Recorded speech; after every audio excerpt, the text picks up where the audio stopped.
What's up mga Kamitsu? Papunta tayo ngayon sa bahay ni client at magre-review tayo ng Montero Sport Black Series na 2-wheel drive automatic na nirelease namin ni client noong nakaraan. Tara, samahan niyo ako.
Oh guys, ito muna unahin natin sa harapan.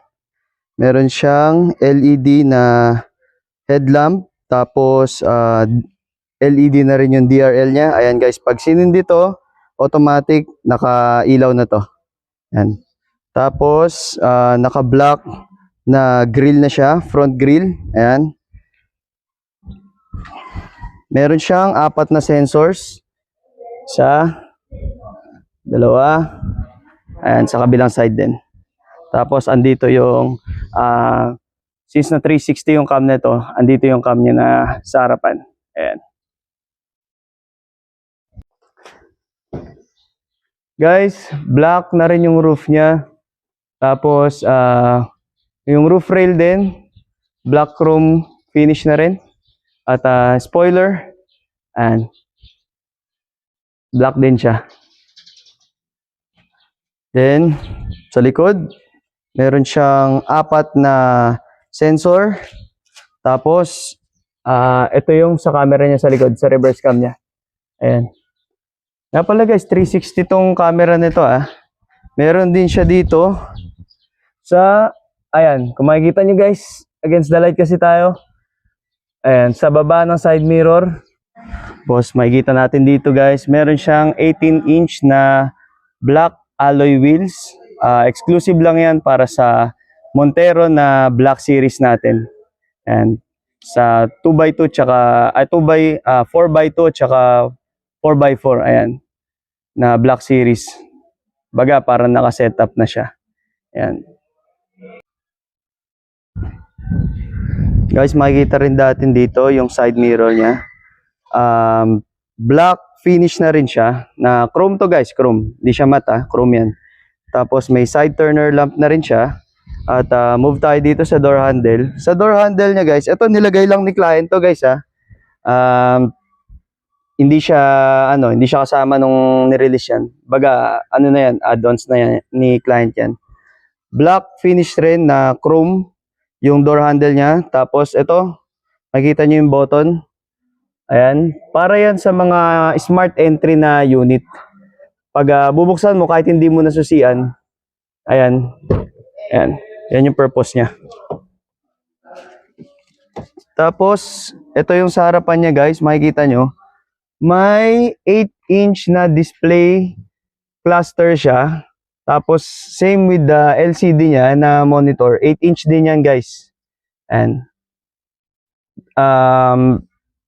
sa loob naman, yung seats niya, naka leather seats na siya guys. Yung sa previous model natin guys, ano to, black to guys sa previous model. Yung facelifted natin, yung 2025 ngayon, ganito na yung kulay niya, para siyang maroon, na luxury yung kulay ng maroon niya. Yan. Actually, combination siya guys, dalawa siya. Ito, yung sa maroon tsaka black. And leather yan. Tapos sa door niya, ayan, leather din yan guys. Ayan. Then, sa mga windows niya, power windows na lahat, automatic na rin lahat yan. Ayan, kita niyo guys. Then, move on tayo dito guys. Push start guys, same with the Montero GLS. Push start na rin siya, pakan mo lang yung brake, then pre-press mo to, kung saan na siya mag-start. Di mo na rin siya kailangan na susiyan. Ayan. Then, meron na rin siyang traction control. Ito, kung sa mga hindi nakakaalam guys, para yan sa mga, kunwari maulan, madulas yung daan. Ipindutin mo lang to guys, para anti-slippage din yan. Isa yan sa mga enhanced na safety features niya. Ayan, toto. Then, move tayo sa steering wheel. Ayan, 3-spoke leather wrap na siya. Ayan guys. Actually, mas gusto ko to kaysa dun sa, sa nauna. Medyo mas okay yung grip niya. Tsaka, hindi siya ganun ka-bulky. Gaya dun sa nauna. Sa previous model natin. Ayan, paddle shift. Paddle shifter na rin siya. Ito. Ayan, yung parang metal dyan. Ito, parang chrome. Chrome garnish siya. Then, so guys, move tayo sa transmission niya. O sa cambio. Ayan. 8-speed automatic transmission to guys. At meron siyang sports mode. Ayan. Dito yung lock niya. Makikita niyo dito. Ayan. Tapos, ito. Sa vanity mirror niya guys. Ito.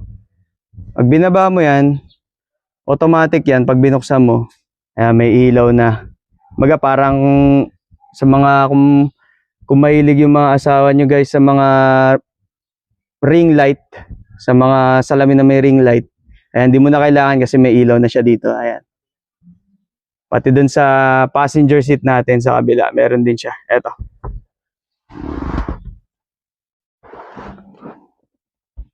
Ayan. Meron din siya. So ito pa guys, meron din siya lalagyanan ng taran! Salamin guys. Ayan. Ang cool, di ba? Oh, actually, ang luwang din niya guys, oh. Kasya pa yung ilang salamin pa kasya dito. Kasya siguro 3. Ayan. Luwang siya guys. Ngayon ko lang nalaman nga ito eh. Ayan. Move tayo dito sa sa seat height niya guys. Sa driver seat niya. Ito guys, elevated na to Ayan. Pwede mo siyang, ayan, ipansin nyo guys, tumataas. Pagbaba natin, ito, yung seat niya, ayan, sakali matangkad ka. Tapos, dito, sa likod naman to, yung sa sandala niya, ayan. Ayan. Check natin yung sa harapan natin guys. Ayan guys, oh. Ganyan kataas. Kitang-kita mo pa rin. By the way guys, 5'6" nga pala ako.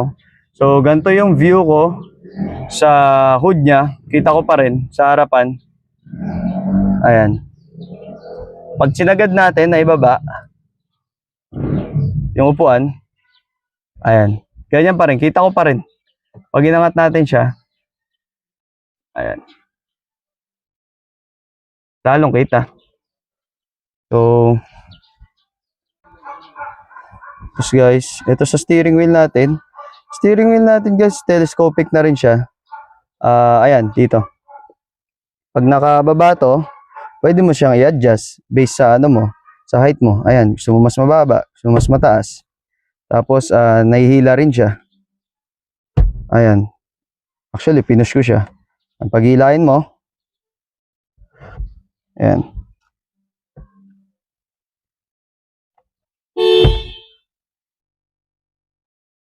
Balik na natin. Ayan.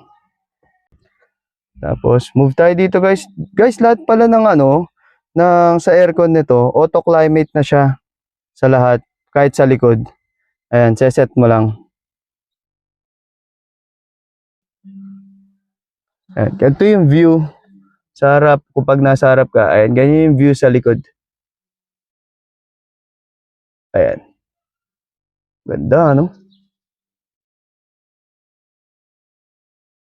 Kaya move tayo dyan, guys. Yan yung next na i-review natin. Tara, punta tayo sa likod. Oh, dito tayo sa second row. Ayan. Leather din, guys. Oh. Center armrest. Ayan, with cup holder. Charan! Dahan-dahan lang kayo dito, guys, ha. Pag ibabalik nyo na. Kasi, nahihirap na. Baka, ano lang siya, medyo parang malambot lang siya. Ayan. Tapos, kapag may car seat kayo, guys, para sa mga bata, may ready na rin siya. Eto. Ayan, kakawit nyo lang yan dyan. Ready na siya. Ayan. So guys, stock yung ano yan, guys, yung leather niya, leather seat niya. Yan yung stock natin. Ito, bango pa. Tapos, sakaling nasa long drive tayo, guys, at nalobat yung phone nyo, ito, meron din siyang charging port dito na pwede nyo magamit. Ayan. So, ito rin. Saksakan ng USB. Kalabo eh. Ayan, ayan. Kita nyo ba, guys?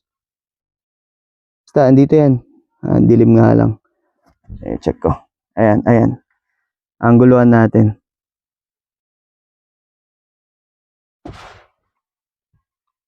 Yan. Control sa aircon sa second row seat niya. Ayan, meron na rin siya. Then, ano pala to, guys,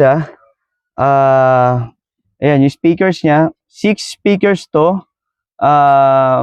Including 2 tweeters. So, ayan.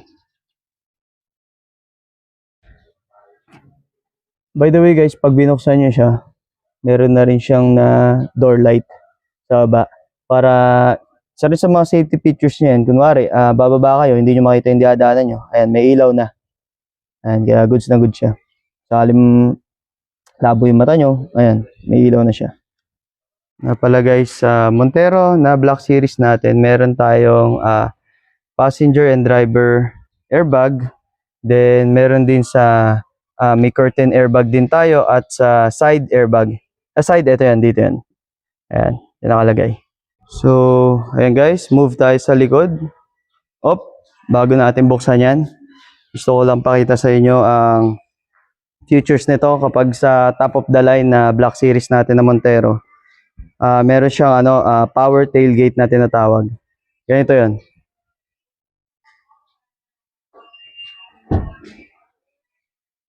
Di ba ang cool?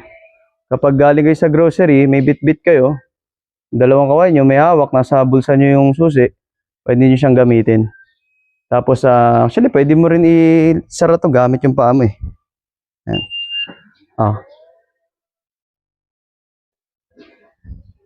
Ayan, guys. Siyempre, bubuksan na natin ulit. Ipakita ko sa inyo kung gaano kaluwang sa likod niya.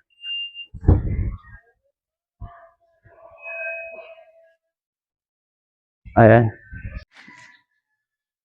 Ayan, guys. Ganyan siya kaluwang. Tapos, electronic tailgate siya. Ito, pwede mong i-stop to, guys, based sa height mo. Kunwari, ayan. Uy. Hindi siya baba. Ayan. Dito, guys, pwede natin siyang iset based sa height natin. I-stop mo lang siya. And, ayan. Ayan, ganyan lang siya kababa. Depende sa height mo, guys, pwede nyo pong i-set siya. Ayan. Tapos, pakita natin yung space niya dito sa likod. So, ayan, guys. Papakita ko sa inyo yung space niya. 5'6" nga pala ako, guys. 5'6". Ayan.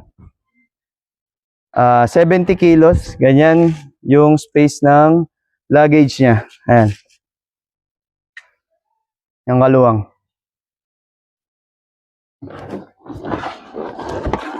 Ayan.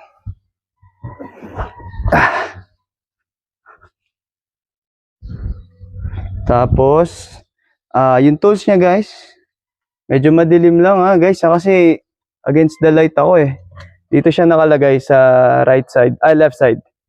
Sorry. Ayan. Ito guys, check natin yung additional seats niya sa likod. Ayan. Ilahin mo lang siya. Napakadali lang yan guys. Ayan.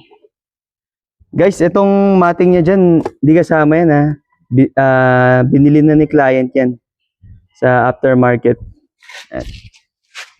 Then sa kabila, same lang din. Ayan.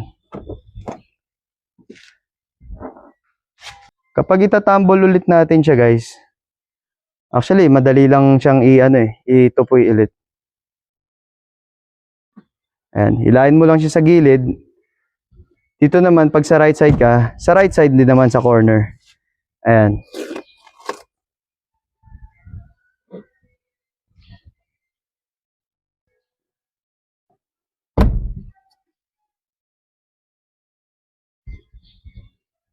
Naka-ano na ulit siya, naka full tumble na ulit siya. Pakita ko sa inyo sa harapan guys, ay sa kung gaano kataas yung seat niya at saka kung anong position ng knee natin, kung ilan pa yung space. So ayan yung ano natin guys, yung legs natin. Ganyan yung layo niya sa upuan. And I'm 5'6" guys, tapos 70 kilograms ako. Ayan. Ayan, sagad natin. Ayan, sagad niya. May space pang konti pag nakasagad siya. Ayan. Mga 1 inch siguro to. Isa't kalahati. 5'7" ako guys. 5'6" ako guys 70 kilograms.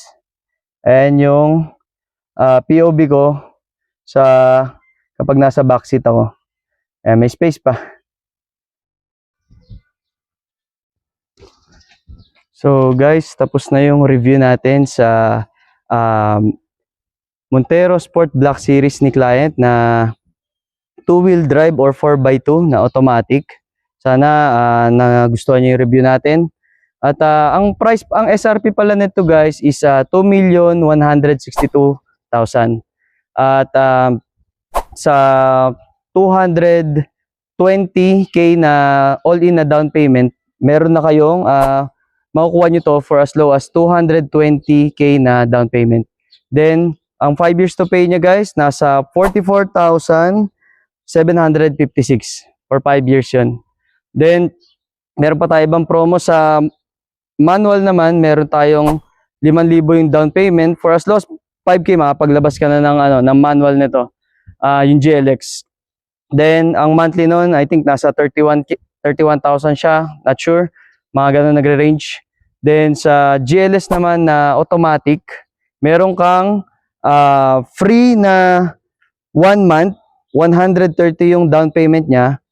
Lalagay ko na lang sa caption yung features niya, yung specs ng Black Series, pati yung all-in niya at saka monthly niya. Andyan na lahat guys sa caption. Click nyo na lang. Tapos hopefully maging client ko kayo, maging isa kayo sa mga client ko.